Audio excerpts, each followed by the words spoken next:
Hello! So, I read 27 books this year. I'm really stoked about that. It's the most books I've ever read in a single year. I've wanted to push myself, I've wanted to expand my mind, but also read for pleasure, because I feel a lot less guilty when I read for a couple hours over like watching TV for a couple hours. I watch a lot of TV still. I've always watched a lot of TV. But yeah, I just kind of thought maybe I should pick up something else that occupies my mind in a different way.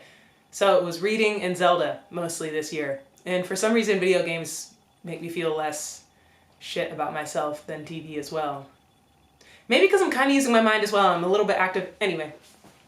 So, I'm going to go through all of the books I read and do a little short review for each of them.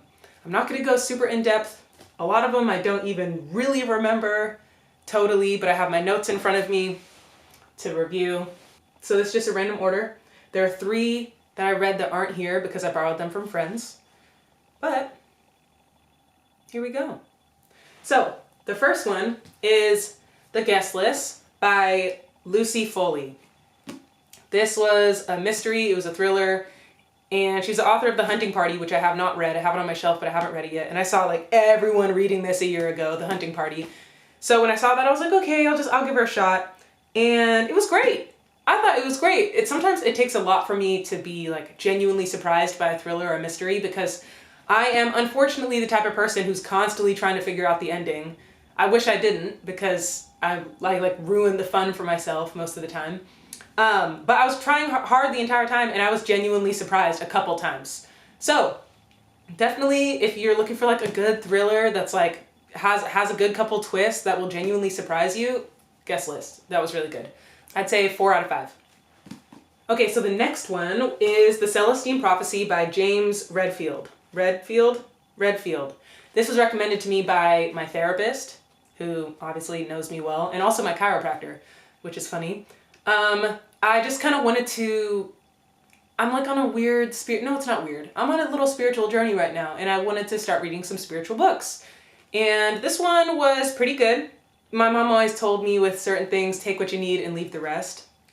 There were a couple things where I was a bit like, okay, maybe, I guess. But most of the stuff in there I really liked, and I feel like even if I didn't take it super literally, I could apply it to my life in some way. I felt like I had a lot of good lessons.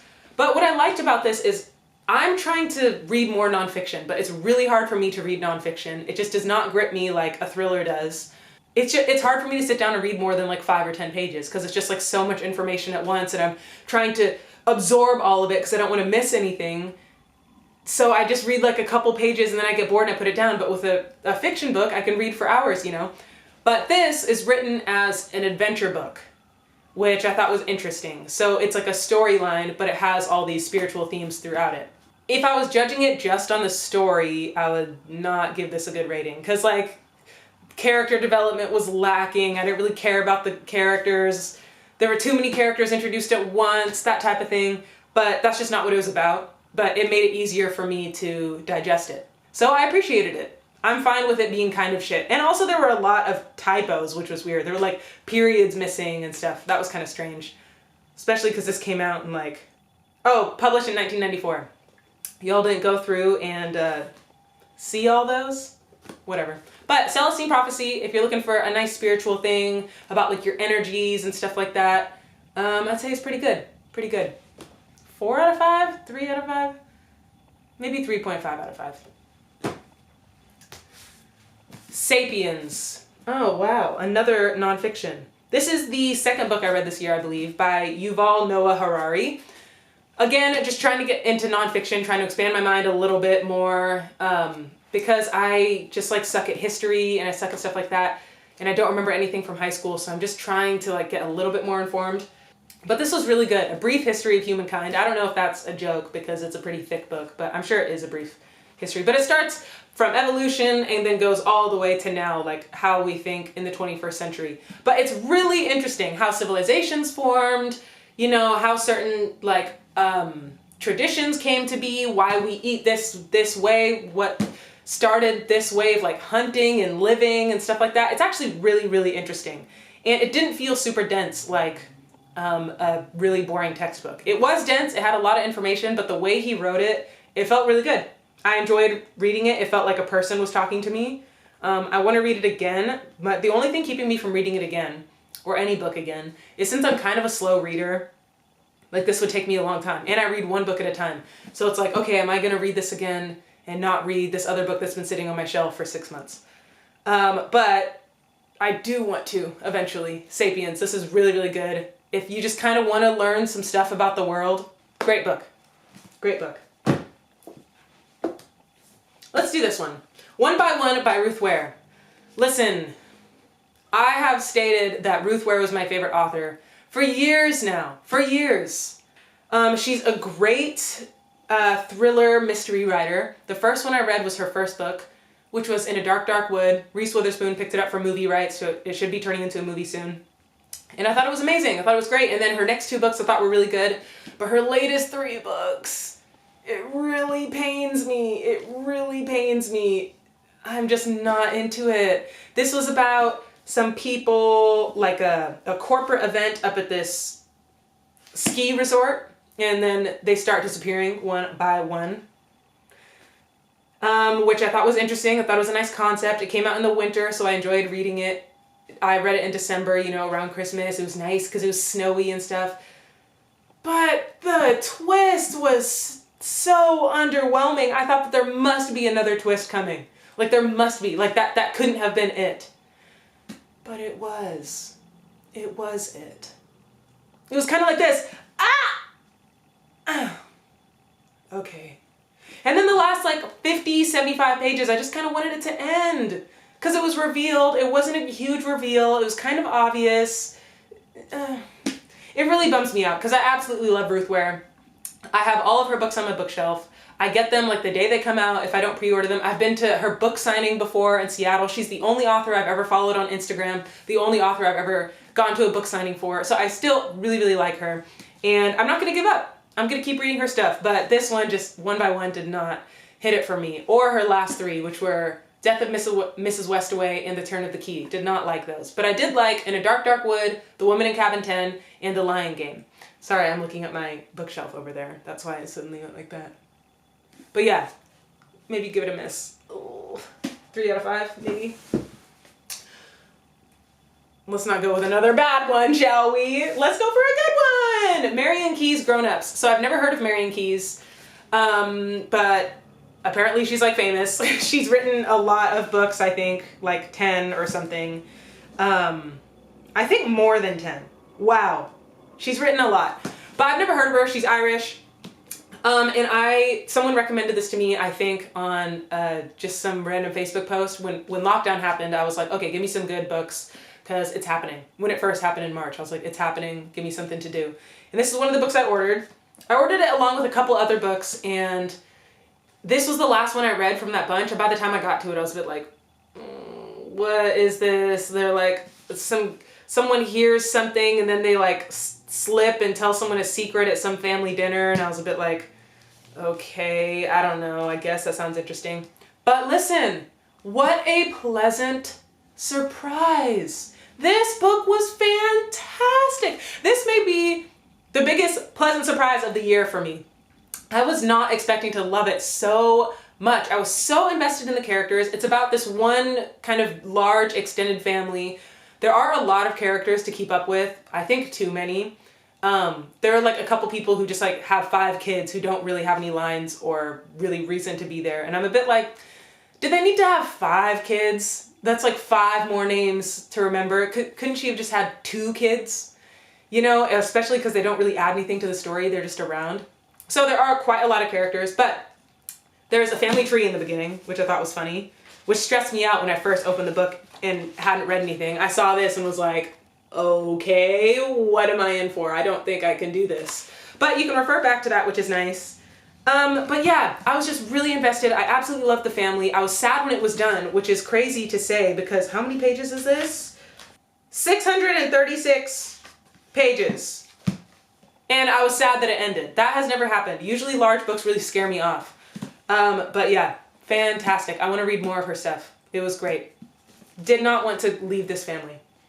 Maybe 5 out of 5, maybe 4.5 out of 5, maybe 5 out of 5. I really try to reserve my 5 out of 5s for books that like deeply touch my soul. So sometimes I'll give them like 4 out of 5. Just like, I don't know. Because it's like, did it change my life? Maybe. Honestly, I really liked that book. Okay. 9 Perfect Strangers. Don't read this. I fell victim to the marketing ploy. I saw Big Little Lies on there. I saw that it's from the same author. I thought, let's do this. This was really bad. Again, it sounded interesting. It's a thriller or a mystery. And these people go to a health resort and then like some shit goes down, I guess. It's like 9 strangers at a health resort. And yeah, I was like kind of interested at first as they were setting up the story. Again, way too many characters all introduced at once. And then it was just boring. I figured out what was happening like 50 pages in. And then like the twist happened, which was kind of unbelievable. And I didn't really care that it happened. I was like, okay, cool. I don't really care that you're suffering or that this happened to you. And then I wanted it to end. And I rarely do this, but the last 80 pages, I just kind of skimmed. But I still count it as read. Because I skimmed, I read some, I understand what happened in the end. But this was so whack. It was so whack and boring and just, no, don't read this. Apparently it's her worst book. I was reading all the reviews and all these people online were like, please give her another chance. If this is your first book by her, I swear she's good. This is just not good. Not good. Let's see. Such a Fun Age. Oh no, I swear I read some good books, but I just maybe put all the bad ones together. Such a Fun Age. Kind of disappointing. Kind of disappointing. Reese Witherspoon book club pick. You know, that kind of influences a lot of my decisions around books. I'm more likely to get one if it's on her thing. And yeah, just kind of a letdown. A little bit boring. It was good. It was good. It just wasn't fantastic. It wasn't great. I was stoked that there was a woman of color in this book, and it wasn't just about her being a woman of color only, but it did kind of play a big factor. It was kind of like one of the main talking points. But I'm stoked that more people of color are just like popping up in books and TV and stuff. So I was really excited to give it a read because it, you know, they need to be humanized. We need to be humanized in ways that aren't just like another slavery book. Or one time I was at Barnes & Noble and I asked this bookseller, I was like, hi, do you have any books with like people of color? You know, just like any. And she gives me this one. She goes, oh, Maria is trying to cook her traditional Mexican food, but her Mexican grandma doesn't. And I was like, okay, that's like really specific about like her being Mexican. That's fine, whatever. And then I was like, okay, do you have anything else? And then she's like, oh, here's this one little Jamal lives in the hood and his brother was killed in a drive-by shooting. And I'm like, okay, is there nothing that's like any of these other books? Is there not like a thriller that just happens to have like a Japanese lead? Or like a mystery that has a black protagonist? Like any of that? Anyway, so I was stoked to read this because I was like, cool, it's just like a black person being human. But it was just kind of boring. It took me a little while to get into. It was okay. I like that there was no protagonist or antagonist clearly. All the issues that they discussed were not black and white. There was a lot of gray area, which I enjoyed. There wasn't just like a racist person and a non-racist person, and then they're battling it out. There were like a lot of questions. Yeah, a lot of questions that you could ask yourself deeply when reading this book, I guess. I don't know. I think I'm trying to make up for it. I just didn't really like it. But I did, yeah, okay. I just didn't really like it. I did not hate it, though. I did not hate it. I did not hate it. Beekeper of Aleppo. This book was a gift. Oh my gosh, I have not been saying the authors, but you can see it on the book. Christy Lefteri, Beekeper of Aleppo. This was a gift from my mother-in-law. And I don't get a lot of books as gifts. She had not read it. I was skeptical. I would not have picked it out myself. It's like a historical fiction. It's about these Syrian refugees. And yeah, it's just not something I would have picked out for myself. It just would not have grabbed my attention. But I decided to give it a chance, and I actually really enjoyed this book. I thought it was really nice. I thought the writing was really good. I cared about the story. It gave me a glimpse into, you know, where was I? Yeah, I wouldn't have picked up a historical fiction for myself. But yeah, it was really, really nice. I thought the writing was really good. It gave me a glimpse into someone else's situation that I may not have considered before. Whether, you know, how accurate it is, I don't know. I feel like it was pretty accurate though. It seemed pretty accurate to my uninformed mind. Oh, it definitely made me cry a couple times though. It does kind of hurt a little. It is really nice though. I can imagine a middle-aged white lady on vacation reading this on the beach. That's what I can imagine. So if that's you, this book is for you. The Starless Sea. Okay, so can I just tell you the story about how I got this book? Because I thought it was kind of funny. So one time I went into Waterstones. I saw this book. I thought it was cool. I read the inside. I thought it was interesting. It said like, this boy picks up a book and it's the story of his life, like in a library. And he's just like, whoa, this is about me. And that's all I remembered. And I was like, that's crazy. I didn't end up getting it because it's fantasy and I'm not into fantasy. I've never been into fantasy. I've always wanted to be, but I'm just not. I came back a couple weeks later. It wasn't in the same place because it was on their like new arrivals table or something. And I couldn't find it. I couldn't remember what it looked like. I couldn't remember what it was called. I told the bookseller exactly what I said to you. I was like, he read the book and it was his life. Then, does that ring any bells? And all of them were like, I have no idea. I have absolutely no idea. So I was like, okay, that's fine. I was so bummed I couldn't find it again. I really wanted to read it. Then I was like, let me just grab this fantasy book. Like, I still want to try out a fantasy book. This one looks interesting. I grabbed it.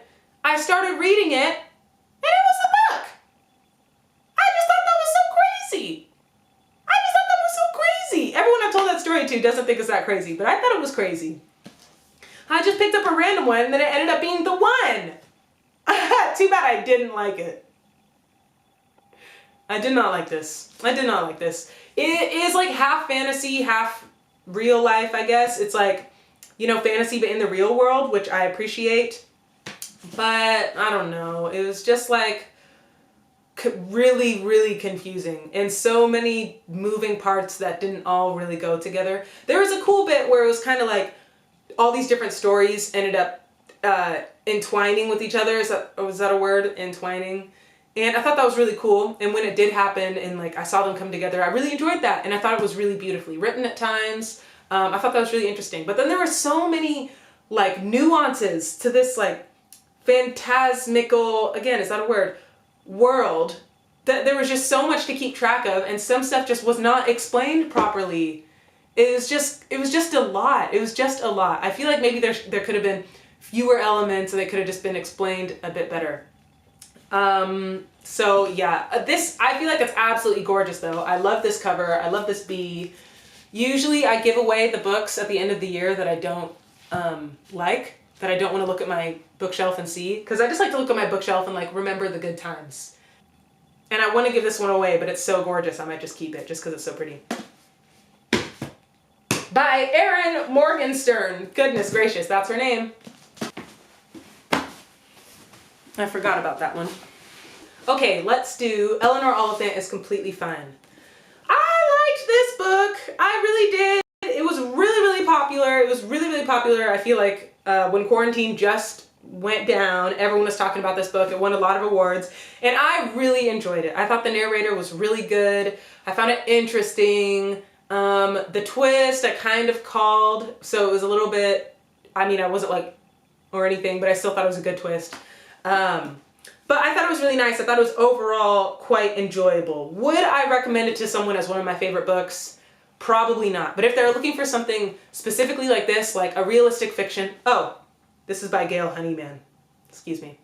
If they're looking for like a good realistic fiction that deals with kind of a lot of deep issues like mental health and stuff, then I would recommend this. But if someone said, okay, give me your top 3 favorite books, this would not be in it. But I still really enjoyed it. I'm glad I read it. Maybe 4 out of 5, maybe 3.5 out of 5. Yeah. Also, I laughed out loud a couple times. The narrator was really funny. And that doesn't always happen, especially with books. It's like hard to read a book and genuinely, more than just like the blowing air out of your nose quickly, more than just this.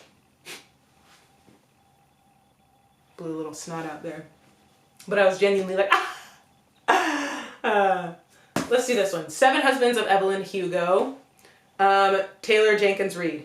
Not to be confused with The 7.5 Deaths of Evelyn Hardcastle. Is that not incredibly similar to The 7 Husbands of Evelyn Hugo? Isn't that weird? That's another book I tried to read like a year or two ago, but I just didn't like it, and I stopped like 50 pages in. But this one, The Seven Husbands of Evelyn Hugo, I thought was really good.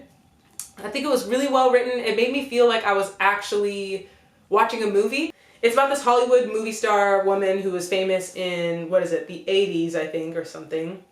50s to the 80s. And just the story of her life and her 7 husbands that she married along the way. But it's less about her husbands and more about her as a person and her life and her development. And I thought it was really, really good. I thought it was really good. I really enjoyed it. I would actually recommend this to someone, I think. It's not 5 out of 5, but I think 4 out of 5. Yeah. I just like realistic fiction as well. Well-written realistic fiction. Girl, Woman, Other by Bernardine Evaristo. This is now one of my favorite books of all time. This is so good. Such a good book. I feel like it's so important. I feel like everyone needs to read it. It is so good. And look how pretty that cover is. That is just... I am judging a book by its cover. That is just some gorgeous bookage. It's kind of a series of short stories, which I don't normally like. I'm not a short story type of person. But this was so good. And they all like entwined again with each other in just the right way.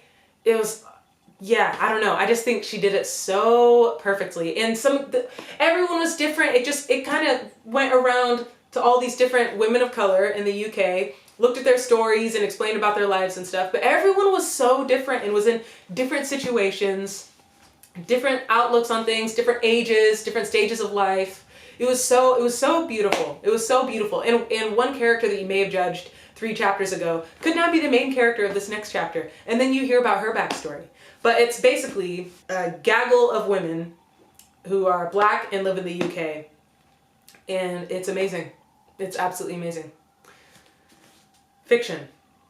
It kind of sounds like it was nonfiction when I described it then, but this is definitely fiction. These are all fiction unless otherwise specified.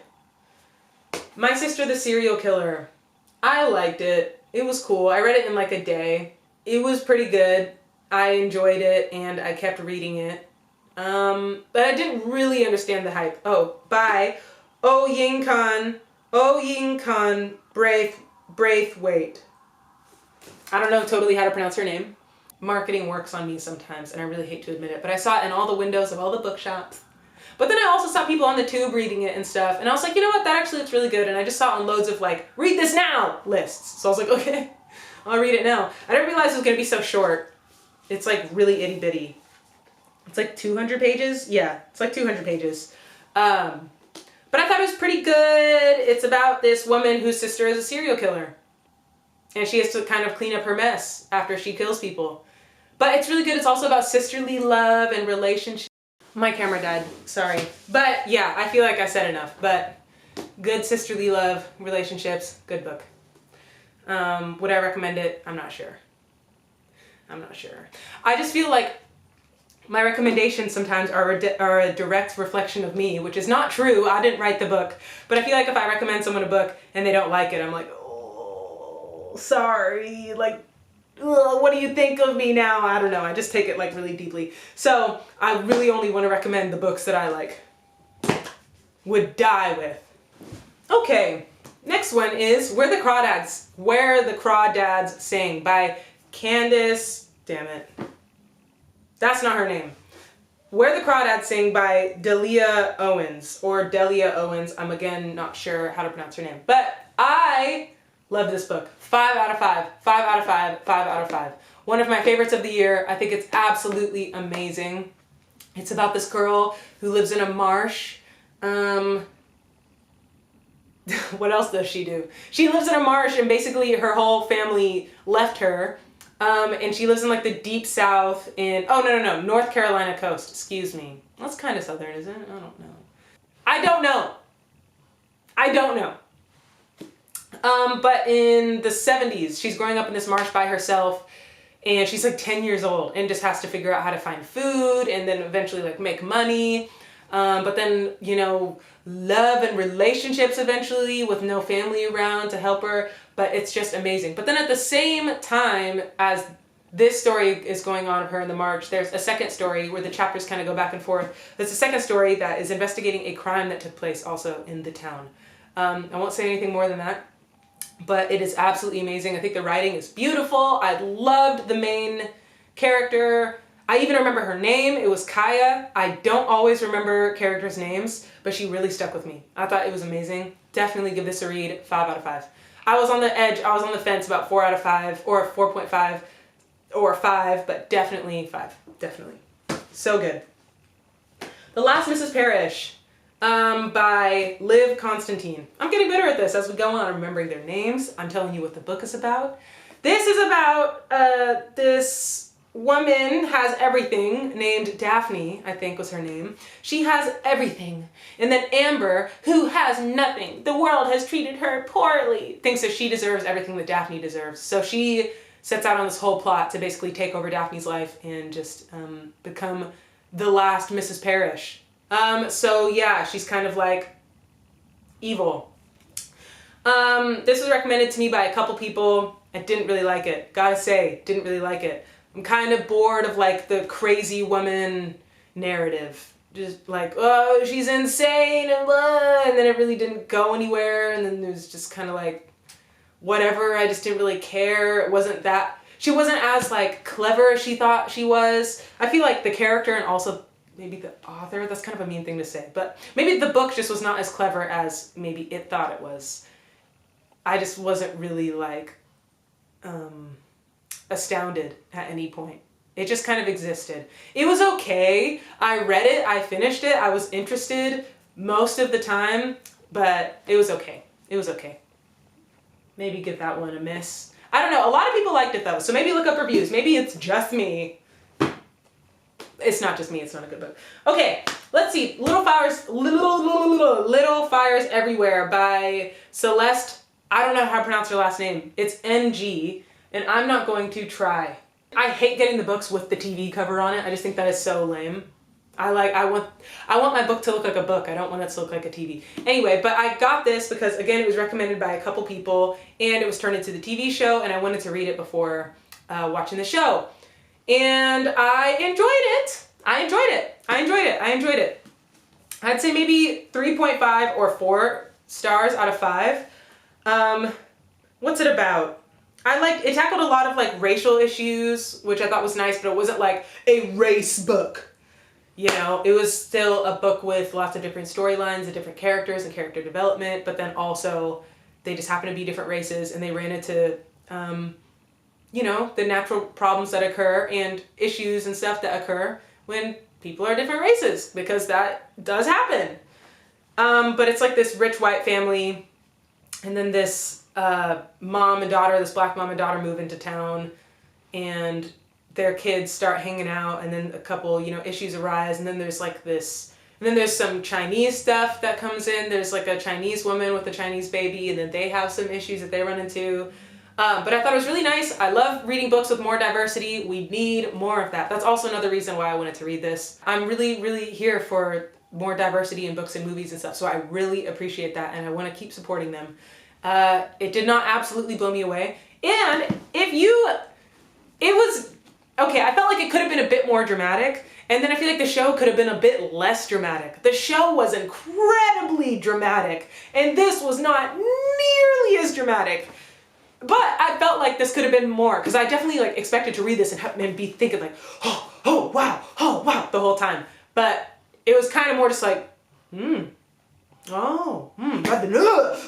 I kind of wanted the, you know, but the show was more like, So, just a nice in-between. That's all I want. The Family Upstairs. I read this right when lockdown happened by Lisa Jewell. I wanted a nice mystery thriller, and this was recommended on that Facebook post where I asked people, and I just didn't really understand it. I was kind of reading it like this the whole time. Okay. Like, it was a bit weird, it was a bit freaky, there were some twists and turns, but then kind of by the end, I think I hated it. I'm not really sure. Let me look at my review that I wrote. Okay, let me read you my exact review of this the day I read it. Do not read this if you're expecting any type of thriller or mystery. It was not twisty or engrossing or fascinating. It was mildly interesting. Don't waste your time unless you're looking for just a fine, underwhelming story. I sound mad. I honestly sound mad. And you know what? I think I was, because I was expecting this to be crazy. And like the first 100 pages, I feel like were kind of crazy. This woman is left this like massive house in a really rich part of London. And then she like starts learning about the history of the house and like who used to live there and stuff, which sounds really interesting. And there was like the family upstairs. Who's living upstairs? Sounds interesting, right? It's not. All right, next book. An American Marriage by Tayari Jones. I hope I pronounced that right. Tayari Jones. Right there. This is about a black couple in a very unfortunate situation where the husband was wrongfully accused of a crime and sent to jail. And now this woman, you know, these newlyweds were ripped apart, and this woman is living on her own and trying to like navigate her life from there. And it was really interesting. It was really good. I thought it was really good, and I thought it was really important because that shit does happen. That shit does happen, and people need to know that these are human beings who this is happening to and what it means for their real human being lives. That it's not just another black man in jail, end of story. Anyway, I don't want to get too heated right now. But I thought it was really good. I felt like it was important. I feel like it kind of slowed down near the end. That was kind of my only complaint, is I lost a little bit of interest near the end. But overall, really enjoyed it, and I feel like it's really important and people should read it. 4 out of 5.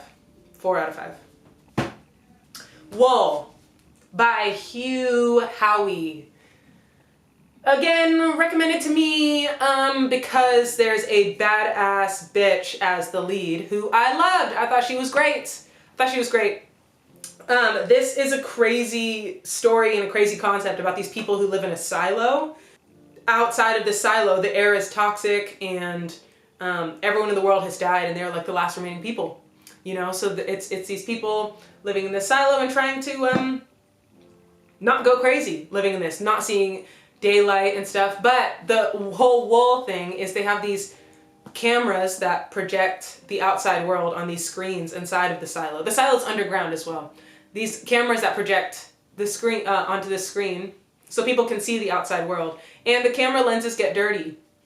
And so every like 6 months or something like that, they pick someone to go outside with some wool, and they go and clean the lenses. So that's where the name came from, which sounds like really interesting. And it was really interesting. I thought it was great. I thought it was a really good setup. I think the only reason I'm not going to read, I think it's a series, I believe. I'm not going to read the next ones. I just feel like it's just too much like Hunger Games. And unfortunately, dystopian young adult books with strong female leads have Hunger Games to live up to. And I even got bored with Hunger Games as well. And I'm just like, you know, I think I enjoyed this book and I think I'll stop there. This book was good. I enjoyed it. Let's do another nonfiction book. I didn't read a lot this year, a lot of nonfiction, but I tried. So this one is called Outgrowing God by Richard Dawkins. He has another book called The God Delusion, and I was debating which one of those to read, but based on the reviews, I thought this one would be better for me. So I grew up Christian. I left the church a couple years ago, and I've just kind of been wanting to expand my mind a bit and read other people's opinions on stuff, read arguments against what I've always learned and what I've been taught. So I was stoked to read this and just kind of hear things that I've never heard before. And the first half I thought was really cool. I thought it was great. It gave lots of interesting thinking points on the Bible and the validity of certain books in it, and you know, just like a lot of good things that I've never considered. But then the second half kind of just turned into like an evolution lesson, like a science lesson. And it was like the second half literally turned into like, if 1 million blah blah blah, then the probability of blah blah blah is the blah blah. And I'm like, okay, maybe like a chapter on this. But it felt like the entire second half of the book was that. And I just got a little bit bored. I was like, okay, I'm not here for a science lesson. I'm not reading a book that only is here to prove evolution. Like, I get that that's a point that should be in here, but that's not why I got the book. Anyway, I thought it was good. I feel like maybe I'll read the first half again sometime.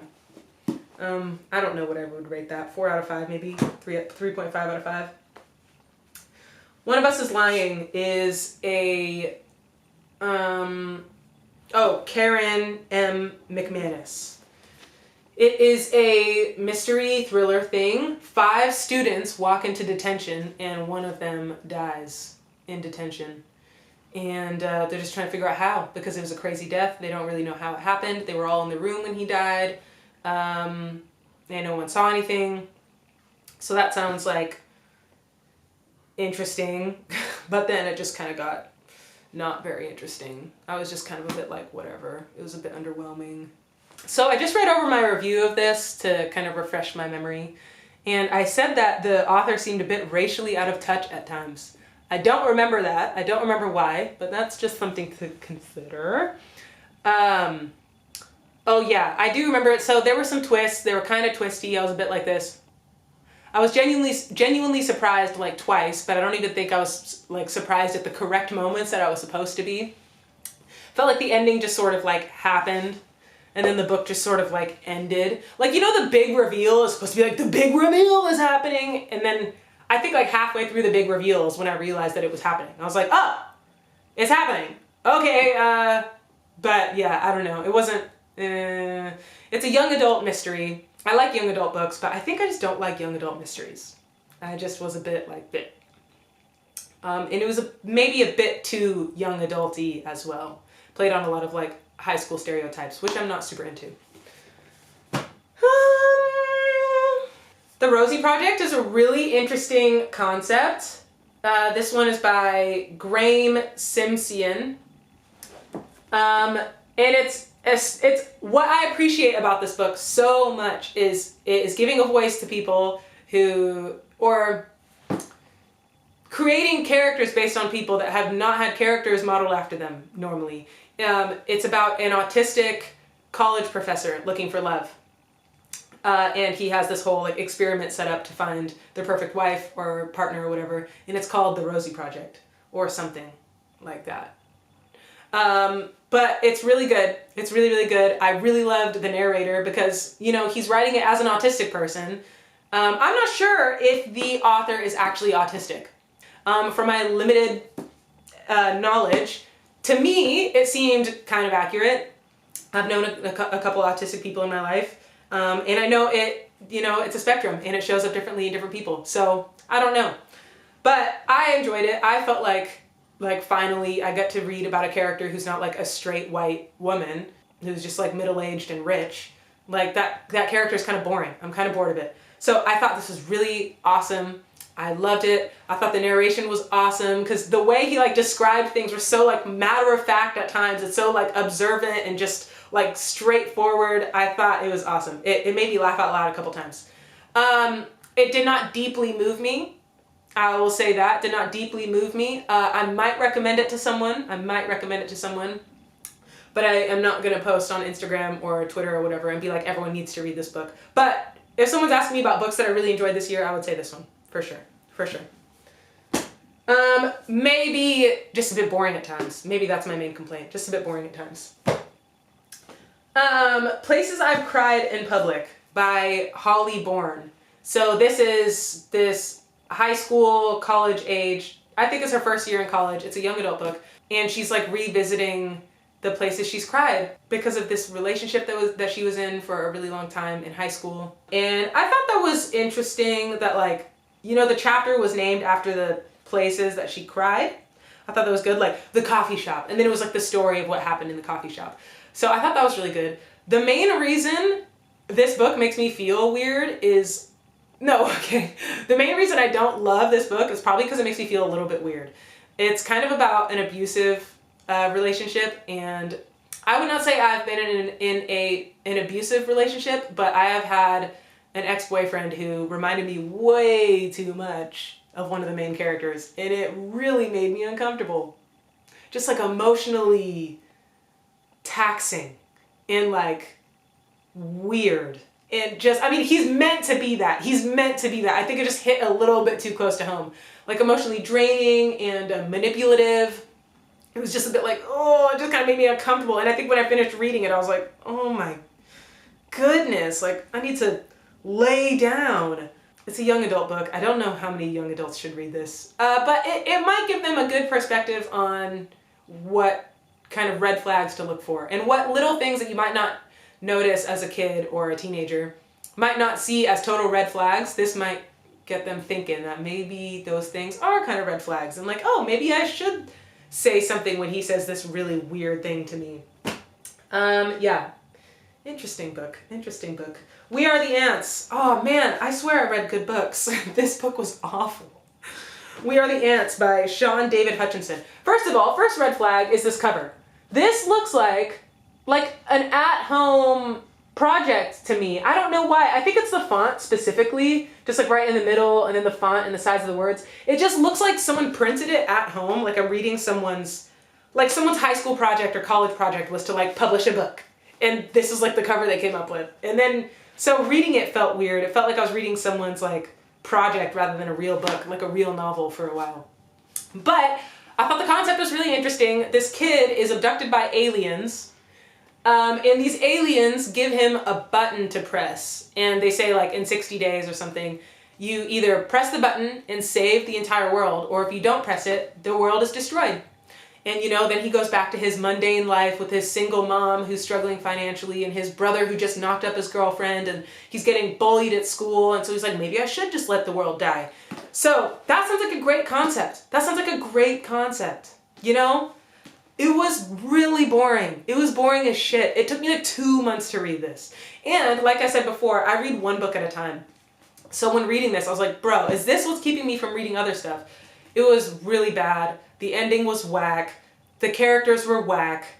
He was a crybaby. It wasn't good. The relationships were kind of weird. I didn't really think that maybe a kid should read this or a teenager because it might give them the wrong impression of like how relationships should look.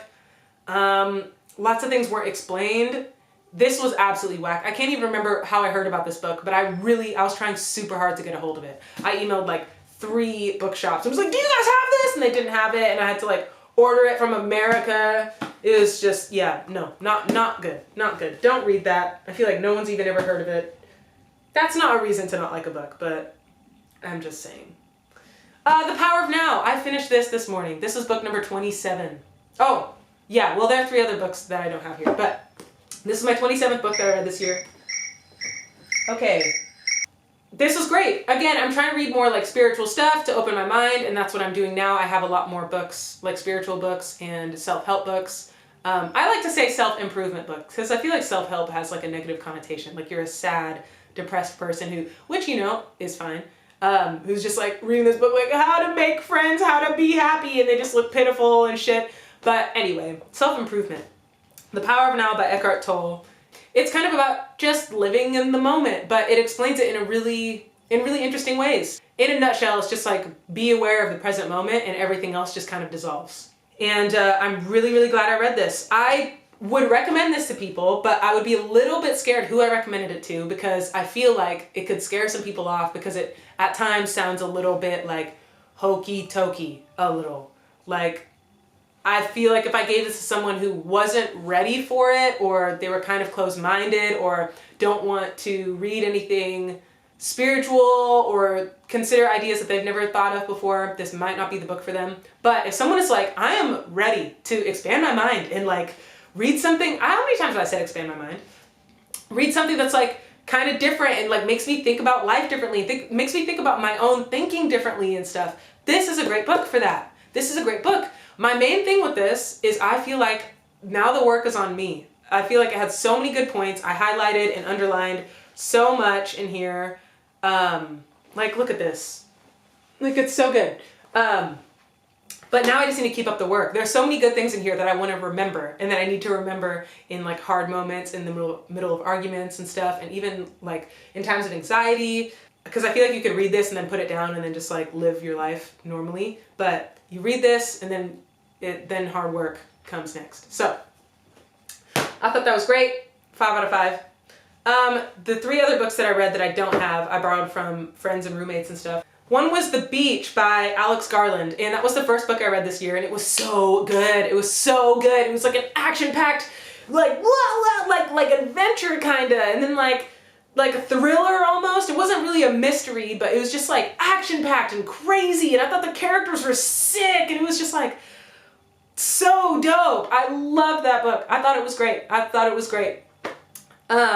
And then apparently it's a movie, which I did not know when I was reading it. And then I watched the Leonardo DiCaprio movie after. Obviously they added some storyline bits, took out some things. It was not super accurate, but I still enjoyed the movie as well. But I thought that book was awesome. And then the other 2 that I read that I'm going to kind of lump into one because they're basically the same book, Normal People and Conversations with Friends by Sally Rooney. Her writing is very interesting. It's very bleak. No quotation marks. I feel like her writing can be a bit pretentious at times, but also really gorgeous. I just feel like it's really beautiful, but then it's like on a fine line of pretentious. Like maybe it's just a bit too like metaphorical for me. And just like tries to like say things without saying things. I feel like if I was like 15 and read it, I would think it was the deepest book I've ever read in my life. You know?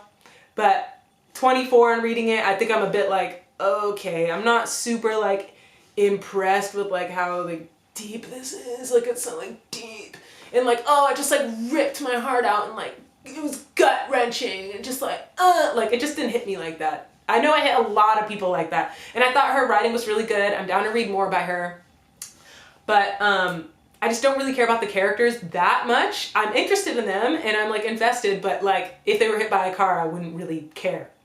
And also it can be a bit bleak. Like I kind of end the book and I'm a bit like sad. I'm like, okay, what's the point of life? And then then the show came out, the Normal People show, and that was the bleakest thing I've ever seen in my life. I couldn't get past like episode 3. Everything was so gray and sad. Again, I think people were like, oh my god, it was so like heart-wrenching, and I was just a bit like, I guess, or like just mad depressing, and I don't want to watch it anymore.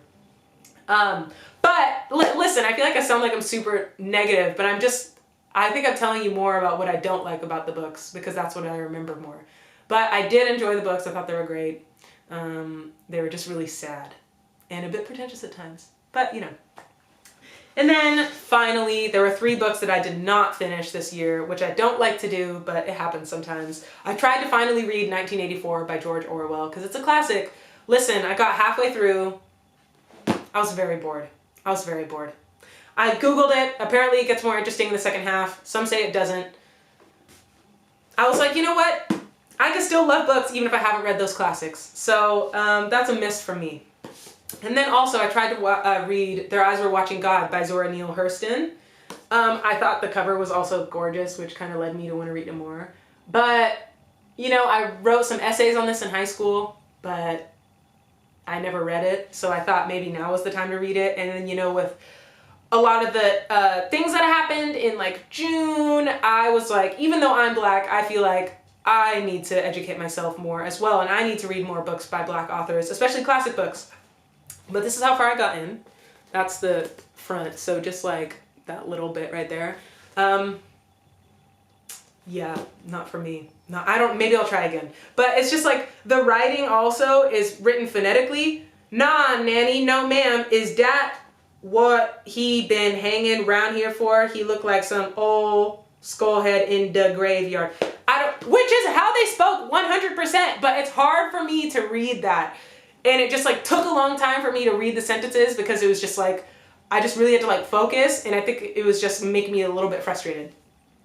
So I kind of got bored of that and put that one down as well. And then the third book that I didn't read, again, man, this sucks. I was trying to read another book by a Black author that everyone was talking about and apparently was mad important. It's called Homegoing by Ya Gyasi. Don't know how to pronounce it totally. But this sounded really interesting to me. Two sisters with 2 different destinies. One was sold into slavery and one was a slave trader's wife. And then, like, that sounds mad interesting. 2 different destinies, like, how will those stories play out? But it ended up being more of, like, a whole bunch of short stories, which, like I said earlier, I'm not super into. So that was kind of disappointing. I really tried with this one. But how far did I get in? Oh, like 100 pages in. And it was like I would get really invested into a character. I'd really be trying to pay attention. And then the next chapter would be about that character's great-granddaughter's best friend or something. And it was just so far removed from like what I was just invested in that it was so hard for me to like start from ground zero again and like care again and learn about this new character again. I think it was done well and like the writing was good and I really enjoyed like the stories once I got into them. But for me, it was just jumping around a bit too much. It's just kind of hard for me to stay interested with that. I'm just not a short story person.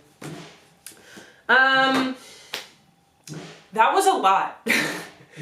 Did you watch all that? Please let me know if you did, because that was a lot more than I thought. That was a lot. 27 books. I'm proud of myself. My husband is playing the drums now, so I'm glad this is ending. I'm proud of myself, but also I'm not super focused on the number. I used to set goals for myself like a couple years ago when I decided I wanted to start reading more for pleasure. I was like 10 books, and I beat my 10 book goal, and the next year I was like 12 books. And then I think that year I read like 17. So then I was like, you know what, I'm gonna go for like 20 or something. And then I just stopped putting a goal because I started reading them to tick off another book. I'd be like, oh, okay, that's number 15. And then I wouldn't actually enjoy the book. I wouldn't, ending it early and not finishing it was like, oh my gosh, I just wasted, that would have been my 15th book. And I wasted 100 pages on a book that won't be my 15th. And it just became a bit too like obsessive with that. So I don't know. I don't have a goal. I just want to keep reading for pleasure. And I encourage you to as well. I think there are types of books for everybody. I think everybody can enjoy reading. You just need to find the type of book that interests you. And it can be literally anything. It can be graphic novels. It can be nonfiction, psychology stuff. It can be fantasy. It can be whatever. And we don't need to have like guilty pleasures or be ashamed of what we're into. It's just like reading is cool. It works our mind out a bit more than TV. Equally, I still watch a lot of TV and I still play a lot of video games. But reading is cool. And I think even though we're out of school, we need to continue doing it for pleasure and whatever. And to learn more stuff. Yeah. So for 2021, I would encourage you to read a book that you enjoy. Just one. Just do it. It's good. Your mind will thank you. Well, thank you so much for hanging out. That was long. I have to pee and I'm going to go get a COVID test just 'cause. So I will catch you guys on the flip side. Thank you so much for hanging out and I will see you in 2021.